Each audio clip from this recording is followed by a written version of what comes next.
Well, hello there. Thank you so much for talking with me today, Rebecca. So nice to see you, Kristen. I'm happy to be here. So nice to see you too. And welcome also to our Four Queens community members who are watching this video asynchronously.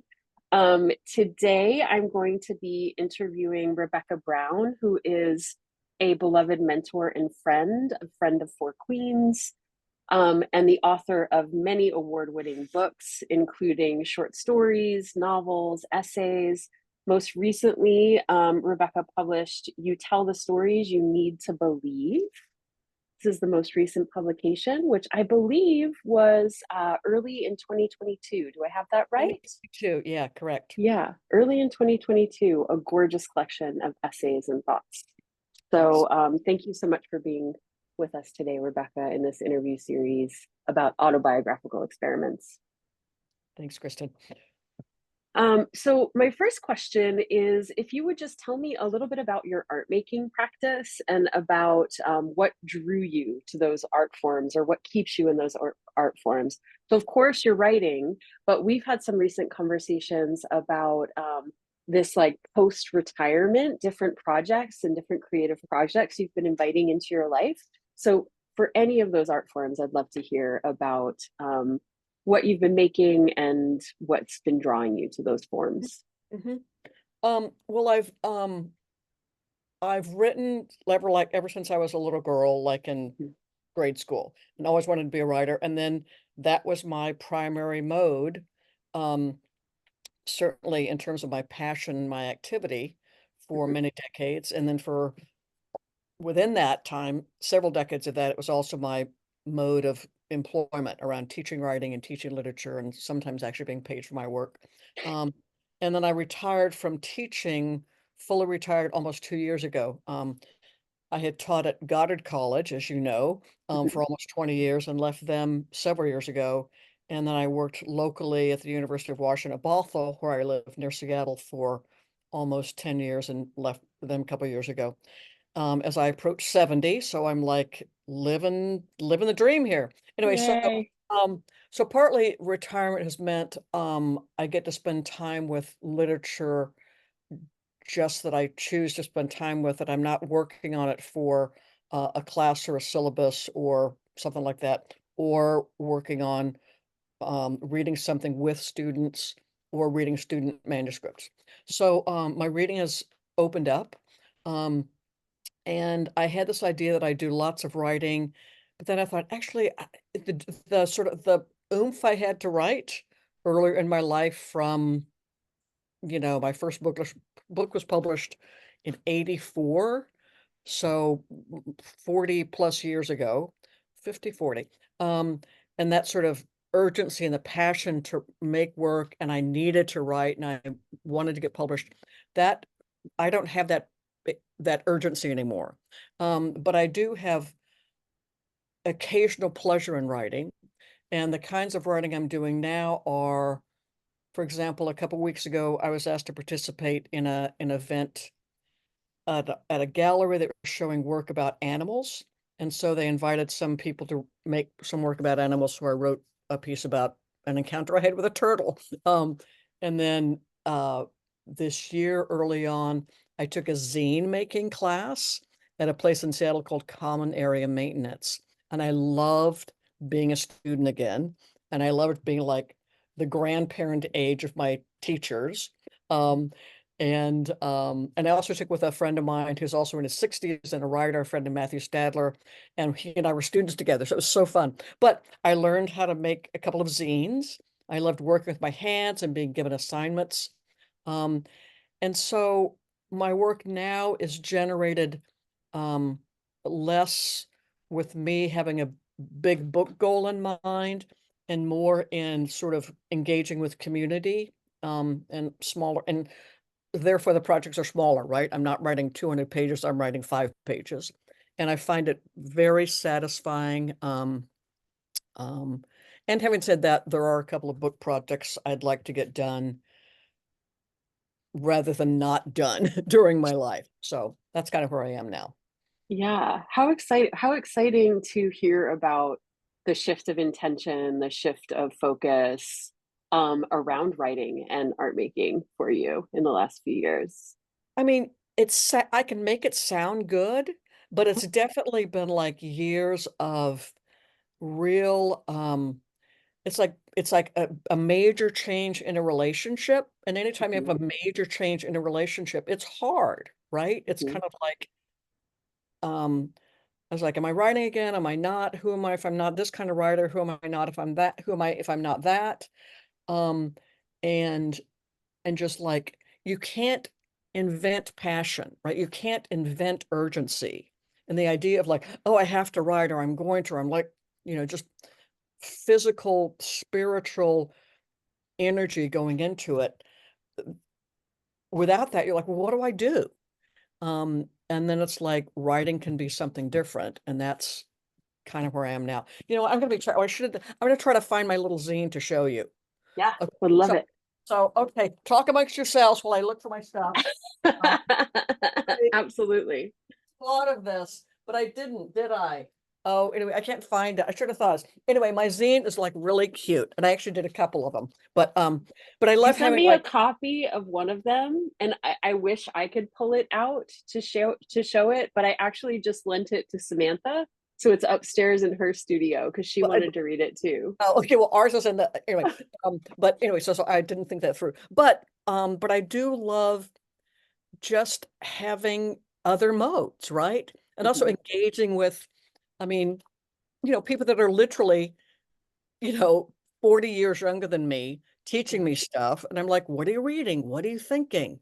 And mhm, it's very enlivening. It's very, and also inspiring after there's so many difficult things going on in the world, but some, some of the young artists and activists I meet are just like, they're doing stuff, they're mhm. like, they're picking up the pieces and doing cool stuff. So that's helpful to me. Yeah, wonderful, wonderful. So I'm going to shift gears a little bit, Yeah. Yeah.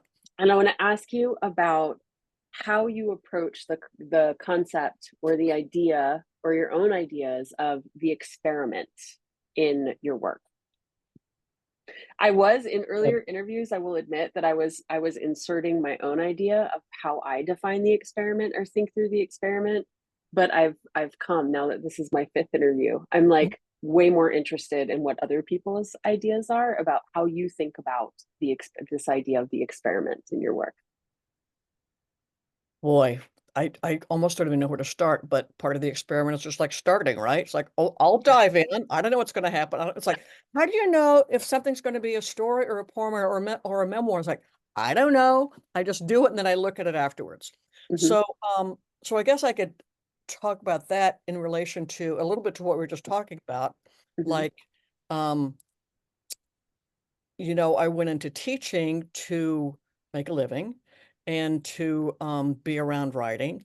But the gifts I got from so many of the gifts I got from teaching, I could not anticipate. And so the experiment of showing up in this way and then getting this gift, right? Or the experiment of responding to people when they say, can you do this? And I'm like, I'll give it a try. And then I find that I love something. Hmm. Or earlier in my life, when I'd get submission calls from people doing anthologies or magazines, can you write about blah, blah? And I'd be like, I'll try. And so kind of being up for making an effort and being sort of comfortable with failure, because sometimes they fail and you say, I'm sorry, I couldn't come through with it. Um, I suppose is one way to look at it. And then I think the other thing, the experiment is like so much happens in the doing, right? In the doing, no matter how much I plan and da da da, it's really when it gets down to like the words and the syllables, and I see the materials talking to each other in ways that I could not anticipate or control, but the words, the syllables, and it's happened to me now. I mentioned to you earlier that I'm doing a book club, Zoom book club online, and I'm teaching Melville. And so I've done tons of research and tons of writing and all these notes and put it together. And I'm like, okay, I know what I'm going to do, but I don't until I actually get there. And I'm like, oh, wait a minute. I had no idea that this goes with this. I thought they were just here, and I had no idea that this is why he speaks to me, but it's really in getting your hands dirty that stuff happens. It's not about planning it in advance. And and that's a lesson I need to keep learning because I very often forget it. And once I do something, oh, I'll just do that again. Yeah. And it's like, if you do that again, like you're writing the same book, but to kind of like, I don't know what I'm doing. And then something else happens. Um, that's the experiment, I guess. Does that make sense? Oh, 100% makes sense. It Yes. really resonates so much. And I actually really appreciate the reminder for my own writing practice. Like, stop trying to plan it all out in advance, Kristen. Arrive at the page and see what happens. Like, the Right. way that our friend Frankie would be talking about it is like, let your fifth brain do the work and Mhm. then see what happens, right? The surprise. And Right. also not being afraid of failure, right? To say like, yeah, I might try a thing and it could fail, and then I could try it in a different way and try it in a different way, or walk away from Right. it and return to it 10 years from now, right? Right. It's Or as like, Samuel Beckett says, fail better. yeah, Like, yeah, fail better and just keep fail failing. better. Fail better. Yeah. Yeah. Absolutely. And I do think that failure, or the risk of failure, the possibility of failure, is inherent in the experiment, and that's great. That's actually Right. useful, instead of something to be avoided, you Yeah. know? But it's so interesting in our culture. I mean, as an artist, Hmm. and also in our culture of um, people wanting to invest in something with a predictable outcome, right? Hmm. How much will my investment get back to me? And you Yeah. really can't, I mean, in the kinds of art that I respond to, that doesn't work, right? That doesn't work. It's like, um, you never know when when someone's going to respond to or what you're going to respond to, right? Hmm. I mean, if years before um, George Floyd, there'd been publishing introducing, let's plan this. I was kind of like, you can't predict what the emotional and spiritual needs of the nation, of the individual will be. Yeah. Something can happen and change everything. Like you couldn't predict, we could have predicted, but we didn't predict COVID, but it changed a lot of stuff. And, the idea that you can anticipate and plan towards those things culturally is the same. I think it's quite similar to, oh, I know where I'll be, but maybe you don't. And the idea of like art being organic rather than, you know, filling in a paint by numbers thing, which is not to diss on paint by numbers, but um, yeah, experiment, I guess. I love it. I love it. So, I mean, the other thing that we're going to be discussing is autobiography. So, I just kind of want to shift, and Mhm. keeping the experiment in mind too, but this idea of how you approach autobiography in your work. Are there, just any sort of strategies or ideas? Has that also been more of an organic process for you? Has that been intentional? Like, how do you Mhm. invite in autobiography into your work? Well, intentional, I can rarely apply that term to my work, right? Because it's kind of like the work happens. But I do remember really early on, I mean, like even about my first book published in 1984, saying the stories were emotionally autobiographical. So um, they were not realistic third person narratives about a young woman growing up. Most of them in my first book were narratives in which there was an unnamed speaker talking to a you, and I wrote that in the late 70s, early 80s. And it was emotionally me really addressing an individual person, but telling surreal stories um, that came from my deep passion, confusion, pain, hurt, whatever. And and so it's kind of like emotionally autobiographical, even though the incidents were completely surreal or fantastical. Um, and then in other work of mine, there were later, later, 2 years later, incidents that were clearly tied to a location I had lived in, or being a suburban white kid in America. Um, um, and I guess I'm trying to think what I've written that actually isn't autobiographical in some way, right? Mhm. And even my journalism will have um, much of my journalism will have it's about a personal response to an opera or a book or something. Um, and having said that, I don't know that I ever sat down to write something that I would say, I'm going to write a book that is a memoir, as much as the things I've written that have turned out to be that have kind of like mixed that. I mean, like the last book that you showed, You Tell the Stories You Need to Believe. Those were 4 essays I was commissioned to write about the seasons, right? So I had summer, spring, and you can do anything with that. And so I talked about the seasons, but I talked about the history of Easter and spring and Jesus and Persephone and my life. And so it's kind of like autobiography tied in with things. Um, um,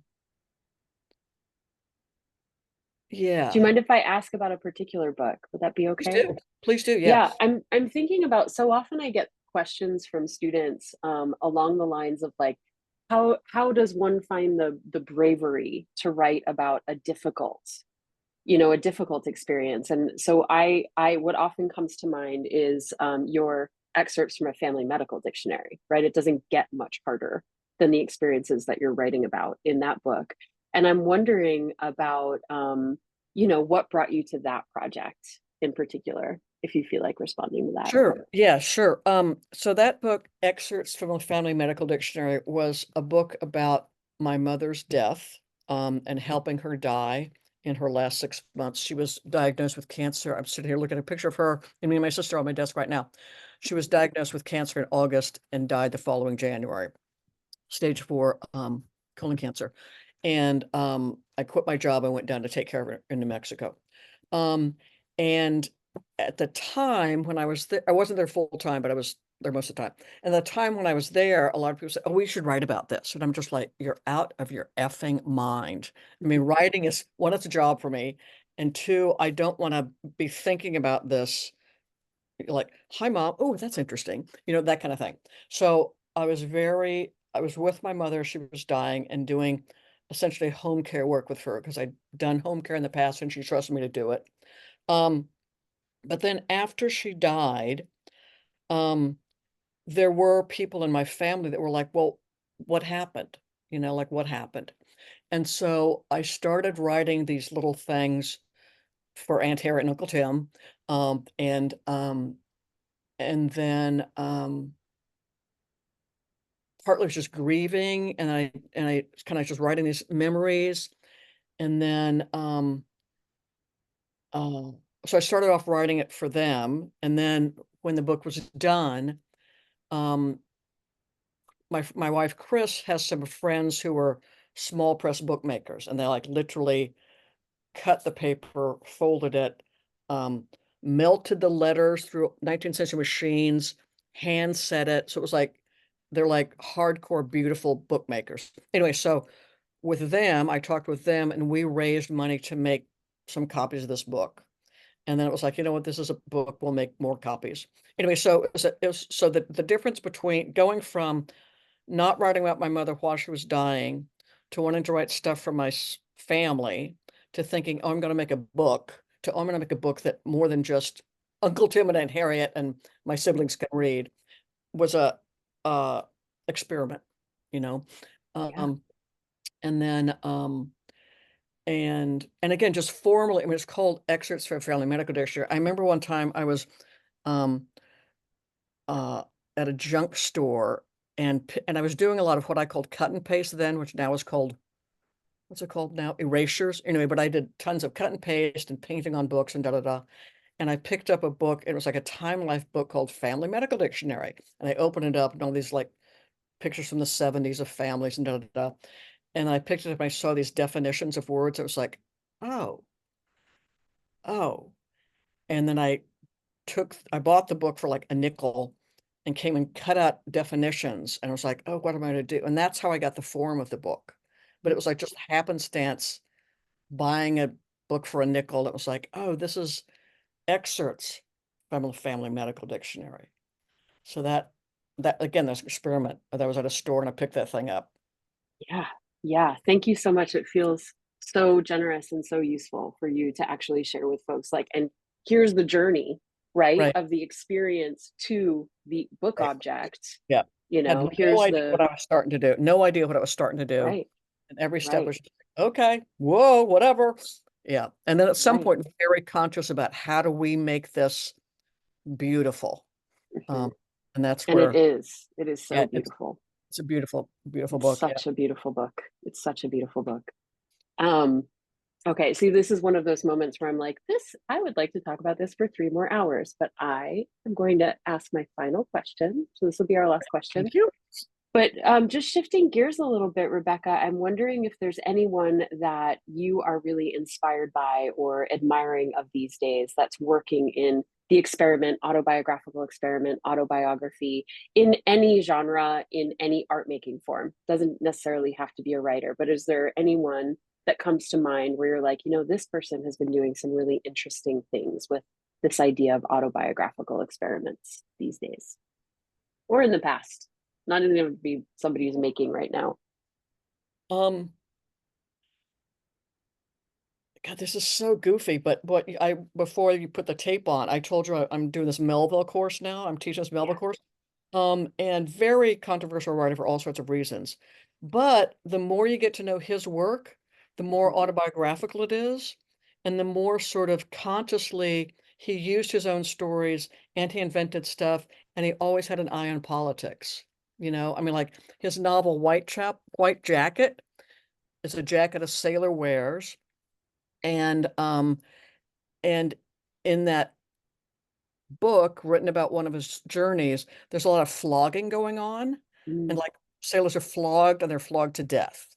And because of that book, in 1850, there was a law passed that abolished flogging as punishment in the U.S. Navy, and that's where courts martial came from.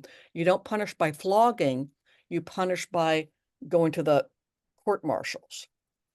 So he invented that. And he also wrote that sort of parallel with Frederick Douglass working on anti-slavery stuff. Because he was like, flogging is bad. Who do we flog more than sailors? Black people and slaves. And so Frederick Douglass actually published Melville a couple of times in his magazine. And so he was always his own, like you could read a source out, here's an adventure story. Oh, wait, that's well researched. Oh, he lived it. Oh, wait, that's about something bigger. So I mean, my mind is obsessed with this guy these days. So that's what I respond to. And the other thing is, and I don't know if this is autobiography, but this painting show I went to the other week where I read about animals. So the theme was animals, this beautiful gallery, and there was a whole series of portraits, like animal looking at the camera with dignity and majesty. And they were two series. One was a series that just said the name of the animal and how many there were in 1980, and then how many there were now. And some of them were like, oh my God, we brought them back. There's thousands. And others were like, there are no more. The portraits were like against this brown background, and the animal looked like an individual, yeah. like an individual with dignity.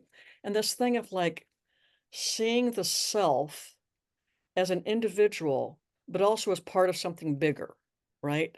And in this case, it's endangered species, but humans are an endangered species now too, with what we've done to the environment. So it's probably not at all what you were thinking, but those are the things that are popped in my head. Um, It's so great. there's, No, I don't have any here's, particular here's goal another in person. mind. Here's another person I Yeah, find yeah. interesting. Linda Russo did a Hmm. book of essays that are about Dorothy Wordsworth and Emily Dickinson and the environment and Linda Russo herself. Hmm. And and I think it was published by Denver, maybe. But Hmm. I think she's really interesting.